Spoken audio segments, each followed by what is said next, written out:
Selamat datang kembali di channel saya, Olive Elektrotechnik.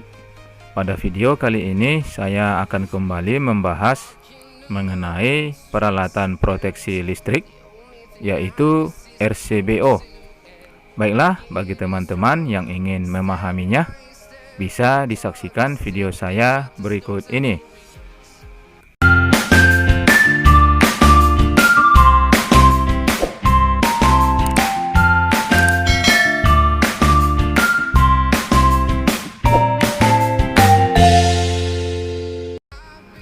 Apa itu RCBO?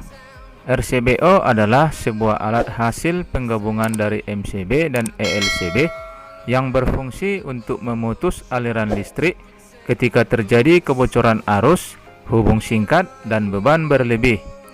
Jadi pada dasarnya RCBO ini merupakan gabungan dari MCB dan ELCB, di mana mempunyai fungsi dari dua alat tersebut yang dikemas dalam satu produk. Hal tersebut membuat alat ini menjadi pengaman instalasi listrik dengan fitur lengkap dan bentuk yang kecil dan minimalis.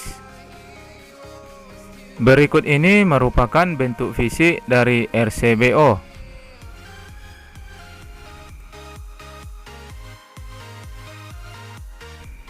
Oke, kemudian pengertian dari RCBO. RCBO ini adalah kepanjangan dari Residual Current Circuit Breaker with Overcurrent Protection.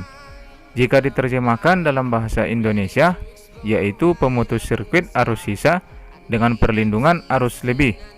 Jadi RCBO ini berfungsi untuk memutus aliran listrik ketika terjadi arus sisa atau kebocoran arus lebih yang disebabkan karena beban berlebih dan hubung singkat. Selanjutnya, fungsi dari RCBO.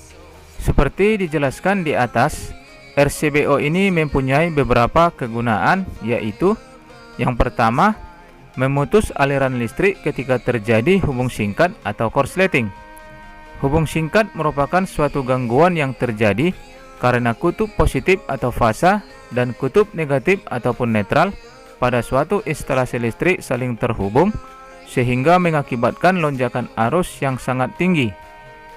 Korsleting atau short circuit ini bisa disebabkan karena berbagai macam faktor, di antaranya adalah kulit kabel yang sedikit terkelupas sehingga mengakibatkan kabel fasa dan netral saling terhubung, peralatan elektronik yang rusak sehingga mengakibatkan korsleting.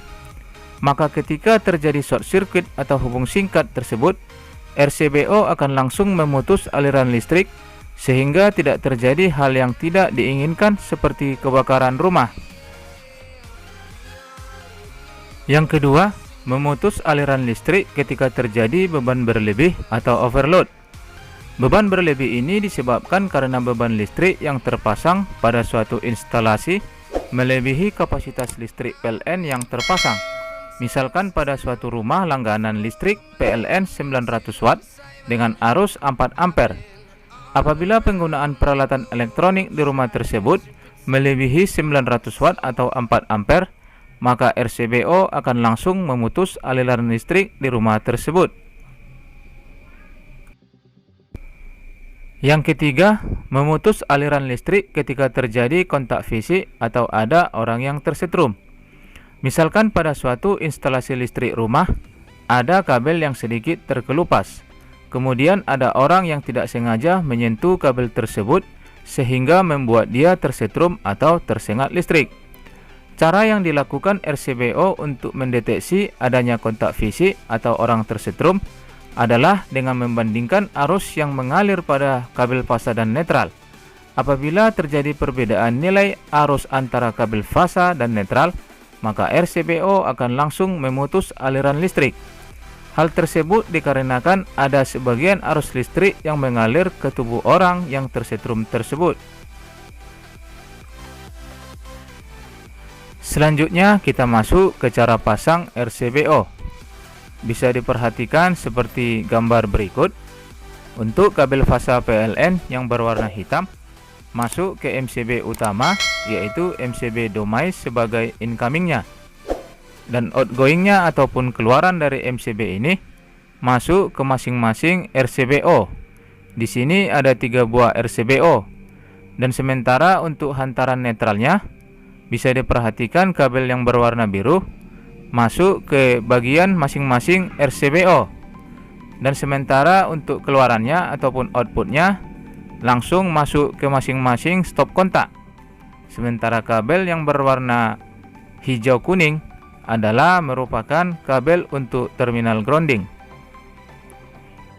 Oke, di dalam pemasangan RCBO ini jangan sampai kebalik di dalam pemasangan incomingnya. Incoming dipasang selalu dari bagian atas, sementara untuk outgoingnya dipasang dari bawah. Dan di sana juga sudah ditandai untuk terminal N merupakan terminal netral daripada RCBO ini. Sementara terminal yang satu laginya adalah terminal untuk di bagian fasanya. Demikianlah video saya kali ini. Semoga video ini dapat bermanfaat. Sampai jumpa di video saya selanjutnya.